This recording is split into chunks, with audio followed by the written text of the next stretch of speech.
Claro, hay un desgaste que es natural en la convocatoria, hay un agotamiento de muchos sectores de la sociedad cruceña que ven que este no es el camino, ¿no? Y ven que además de manera sistemática vuelve a ocurrir lo mismo. Es decir, se va a un cabildo, se plantean banderas altas y de pronto esas banderas no se concretan, luego esas banderas son acordadas con la contraparte sin volver al cabildo a consultar. Entonces hay un desgaste.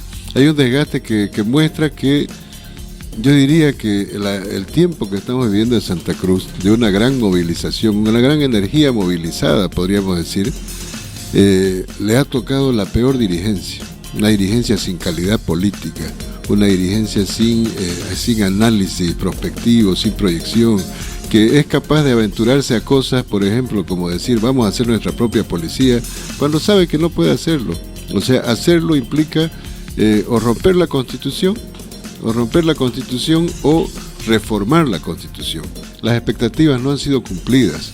El año pasado se dijo, vamos a hacer censo 2023 sí o sí, y al final terminaron aceptando un censo 2024, como lo había planteado el gobierno con anterioridad. Entonces, eso influye en el estado de ánimo de la gente que dice, oye, ¿a qué vamos a ir a ese asunto si no nos hacen caso?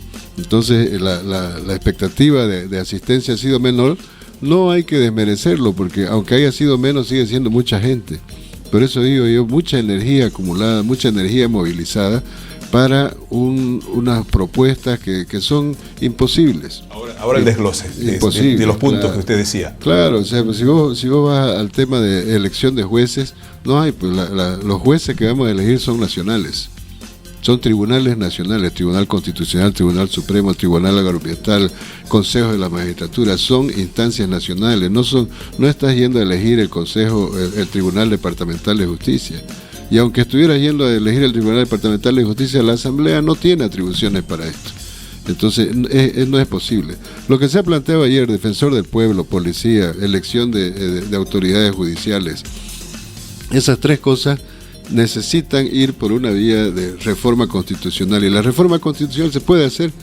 Ahora, aquí vos tenés que plantearte y decirle a los dirigentes, ¿hay la capacidad para proyectar una reforma constitucional? ¿Hay la capacidad para proyectarla y lograrla realmente? ¿Se le está generando una expectativa factible al pueblo? Porque esa es la vía legal y constitucional. La otra vía es la ruptura institucional. Es decir, romper con el esquema nacional y decir, creamos nuestra policía, elegimos a nuestros jueces por nuestra cuenta, como se hizo con el estatuto en algún momento, ¿no? En algún momento, sin la supervisión o sin la autorización del Tribunal Supremo Electoral, se llevó adelante la elección o la aprobación del estatuto.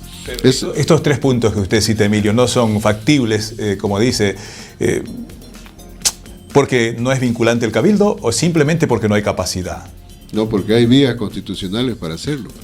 Si vos no estás de acuerdo ahora con cómo está la estructura policial está determinada en la Constitución Política del Estado. Es mando único y vertical, subordinada al presidente del Estado plurinacional. Eso es lo que dice la Constitución. Si vos querés tener una policía departamental, andá a reformar la Constitución y modificar esa parte y decís, el gobernador tendrá su propia policía para que tenga una cobertura constitucional. Vos no podés crear instituciones en el país, no podés crear instituciones que no estén en el marco de la Constitución y la ley. Si creas algo así, estás creando una institucionalidad ilegal. Entonces, eso hay que tomarlo en cuenta. Lo del defensor del pueblo, yo diría que el tema del defensor del pueblo, para cómo está la Defensoría del Pueblo, para cómo está, o sea, no sé de qué le sirve a la gente la Defensoría. Para mí, en lo personal, creo que es una institución fallida, una institución que no le sirve a la comunidad, una institución que no ha ocupado un lugar importante. Y ahora vamos a crear otra burocracia institucional desde el departamento que reemplace al nacional para ver qué derechos humanos, cómo se van a ver los derechos humanos desde la perspectiva de los grupos de poder en Santa Cruz. Así como se piensa que hacer la guardia departamental es uniformar a la Unión Juvenil Cruceñista. Pero creo que están pensando en eso, ¿no? Están pensando en ponerle un uniforme policial a la Unión Juvenil Cruceñista. Lo mismo haremos con los matones, los nombraremos defensor del pueblo a los matones. Y en el tema, en el otro tema, la elección de jueces, y fiscales, como se ha planteado ayer, igual hay un marco legal. Para hacerlo de forma diferente tenés que reformar la constitución política del Estado.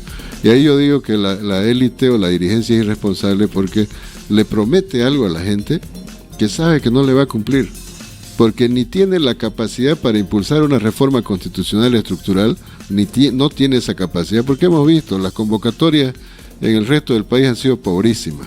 Un atisbo de honestidad es cuando plantea el tema de su militancia política, ¿no? Porque ya se definen militantes políticos de la oposición y les dicen a los opositores, oye, juntémonos, ya no se muestran cívicos o ciudadanos solamente, ¿no? Porque ese es el discurso que le venden al cruceño, es decir, los cruceños, la libertad, la democracia. Mentira, lo que le están diciendo a los cruceños es, estamos usando esas caretas para ocultar que somos realmente políticos opositores al gobierno.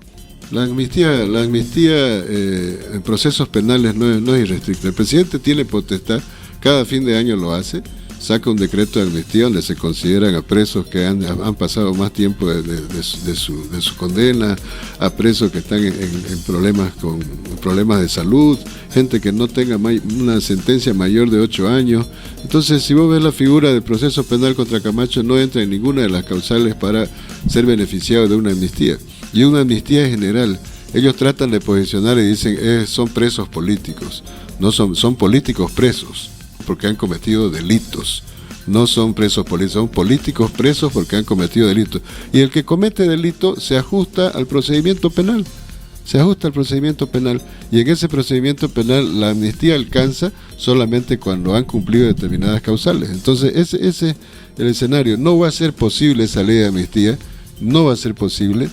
Y estoy seguro que, aunque lo impulsen con mucha fuerza, no van a alcanzar a lograr sus metas en cuanto a recolección de firmas para llevar un revocatorio. Entonces, otro engaño que le están haciendo al pueblo, le dicen, vamos a ir al revocatorio. Mentira, no van a alcanzar. Necesitan 25% del padrón nacional, necesitan 20% del padrón de cada departamento. Y hay departamentos donde el MAS tiene 90%. Yo diría que es más factible instalar el debate federal, y dentro de este debate federal viene ya toda esta carga, ¿no? Viene toda esta carga que al final, si el debate federal se impone en un nuevo proceso constituyente, entonces vendrá con toda esta carga, con una policía estatal o subnacional, en fin, con todos sus componentes, con justicia incluso, porque el sistema federal, la justicia tiene un alcance departamental. Entonces, creo que la vía del federalismo sería una vía más amplia, más honesta, siempre y cuando se logre instalar que existe una crisis de Estado. Pero bueno, creo que ellos han decidido, como siempre, como en 2019 decidieron de facto, ahora también quieren de facto crear instituciones que no están contempladas en la Constitución. En el fondo, el Comité Cívico sabe que la agenda o los métodos de lucha que se han aplicado hasta el año pasado ya no son útiles, porque hemos estado 36 días parados y no se cayó el país, no se desmoronó el país. Antes había la tesis de que Santa Cruz estornudaba y al país le daba pulmonía, ¿no es?